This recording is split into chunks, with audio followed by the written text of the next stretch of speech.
किसी नगर में एक राजा राज्य करता था। उस राजा की प्रजा और रानी बहुत ही सुखी थे। रानी दिन भर पूजा पाठ करती, देवस्थानों मंदिरों पर जाती थी। राजा के महल के करीब एक साहूकार का घर था।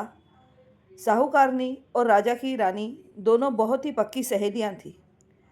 एक दिन साहूकारनी के घर से जोर जोर से रोने की आवाज़ आने लगी। तब रानी ने राजा जी से पूछा, हे राजा, साहूकारनी के घर से ये जोर जोर से रोने की आवाज़ क्यों आ रही है? तब राजा ने बोला, उस साहूकारनी का बेटा मर गया है, उन्हें बहुत दुख हो रहा है, इसीलिए वे रो रहे हैं। रानी ने पूछा, ये दुख क्या होता है? राजा ने बोला, उनका बेटा मर गया है तो उनको दुख तो होगा ही ना। रानी ने फिर से पूछा कि ये दुख क्या होता है?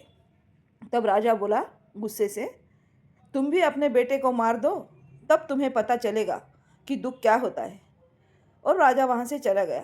रानी ने अपने बेटे को महल के ऊपर से फेंक दिया और बेटा बच गया। राजा ने जाकर देखा, कहीं मेरा बेटा मर तो नहीं गया है। जब राजा देखने गया तो बेटा सामने से चल के आ रहा था।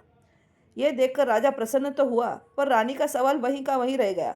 राजा बोले, बाजू के राज्य के सैनिक युद्ध करने आए हैं, उस युद्ध में मैं अकेला ही चला जाऊंगा और मैं वहां मर जाऊंगा, तब तुम्हें पता चलेगा कि दुख क्या होता है। राजा अकेला ही युद्ध करने निकल गया और वो युद्ध जीत गया। तब रानी ने पूछा, ये दुख क्या होता है महाराज, मुझे बताइए। राजा ने सोचा कि अब मुझे मरना ही पड़ेगा। वह रानी को बोला कि चलो हम गंगा स्नान करने जाते हैं। वह दोनों गंगा स्नान के लिए निकले।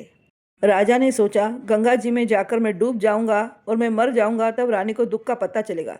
इधर महादेव जी ने पार्वती जी से बोला, चलो मैं धरती पर तुमको एक सुख की आत्मा से मिलाता हूँ। और वो दोनों ने बकरे का रूप धारण करके उसी गांव में चले गए जहाँ राजा रानी गंगा स्नान के लिए आए थे। रानी थक गई थी तो वो पेड़ के नीचे बैठ गई और राजा गंगा स्नान के लिए निकल गया। तब पार्वती जी ने बोला, हे महादेव, इसको कैसे पता चलेगा कि दुख क्या होता है? और राजा गंगा स्नान करने गया, वहाँ उसने डुबकी भी लगा दी, पर वह फिर से बच गया। तो महादेव जी ने बोला, इस रानी ने पिछले जन्म में अमावस्या का व्रत किया था। उस अमावस्या के व्रत के प्रभाव से उसको इस जन्म में सुख की प्राप्ति हुई है।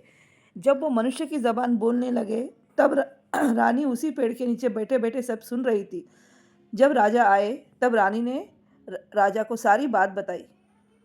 राजा रानी अपने नगर को चले आए और सारे नगर में बोल दिया कि सभी लोग अमावस्या का व्रत करें। अमावस्या के व्रत के प्रभाव से हमें जन्मों जन्मांतर सुख की अनुभूति होती है। बोलो अमावस्या माता की जय।